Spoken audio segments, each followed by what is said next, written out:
Livro do profeta Isaías, capítulo 66, versos 1 e 2. Diz assim o texto sagrado: Assim diz o Senhor: o céu é o meu trono, e a terra o escabelo dos meus pés. Que casa me edificarias vós? E que lugar seria do meu descanso? Porque as minhas mãos fez todas estas coisas. Glória a Jesus. Repete essa igreja comigo. Porque as minhas mãos fez todas essas coisas. Deixa eu continuar. E todas essas coisas foram feitas, diz o Senhor. Mas eis para quem olharei: para o pobre e abatido de espírito, e que treme da minha palavra. Aleluia. Grande Jesus. Mas eis que para quem olharei: para o pobre e abatido de espírito, e que treme da minha palavra. Glória seja dado ao Senhor nosso Deus. Deus, por sua vez,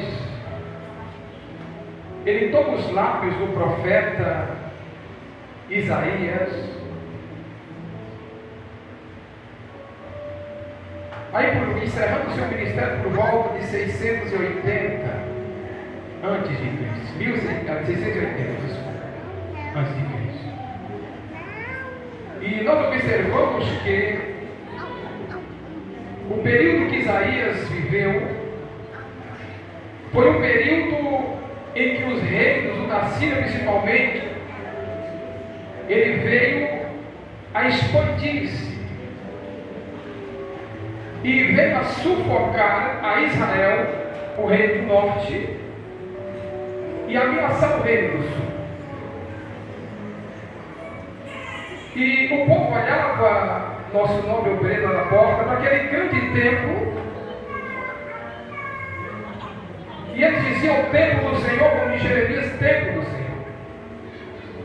O povo se admirava tanto daquela casa, que havia sido feita com muito trabalho. Aleluia.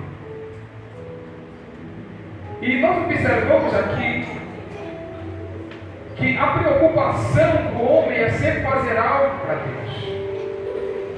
E como Deus disse a Salomão que habitaria naquele templo, que o seu nome estaria ali perpetuamente, e que o seu ouvido estava atento à oração, ao clamor da igreja, os seus olhos fitos naquele lugar.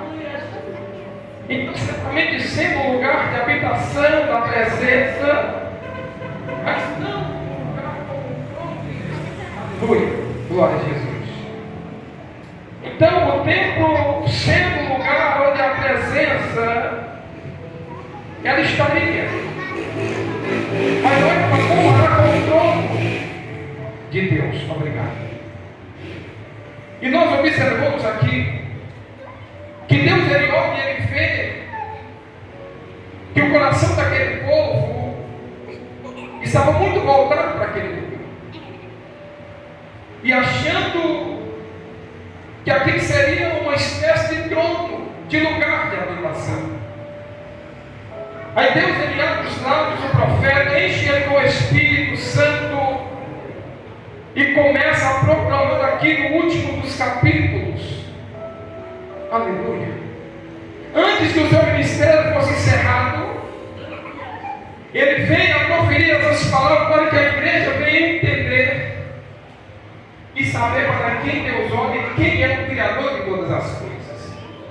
E ele diz assim: o céu é o meu trono, assim diz o Senhor. Aí eles começam, irmãos, a proclamar a palavra nas ruas de Jerusalém, e Deus dizendo: o céu é meu trono.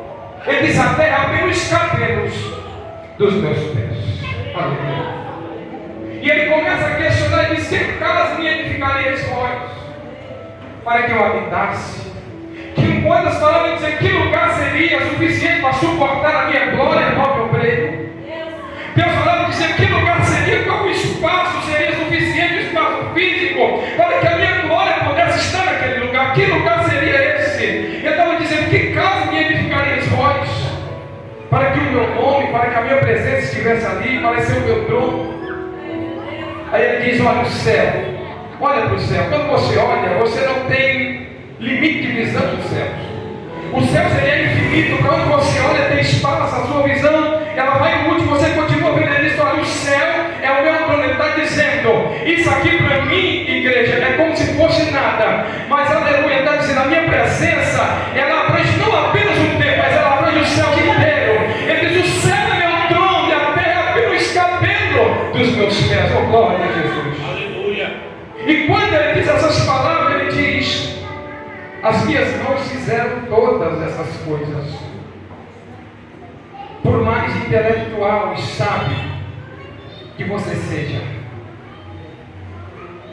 mesmo com a matéria-prima para criar alguma coisa, você não chega nem a 0,001% da sabedoria de Deus. E Deus está dizendo: para quem olharei? Aí Deus começa a dizer para aquela igreja: olha, sabe para quem que eu olho? Não é para o tempo grande, não é para a quantidade grande de pessoas, não é para um evento que é feito.